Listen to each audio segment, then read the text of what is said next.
stagnant because we done lost something and our creativity has gone out the door, but we are created by the Creator and we are made in His image.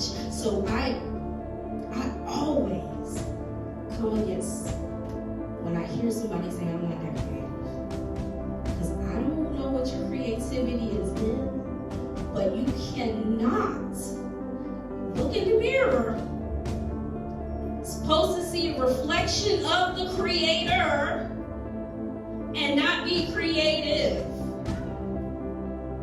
Creativity is running through your veins.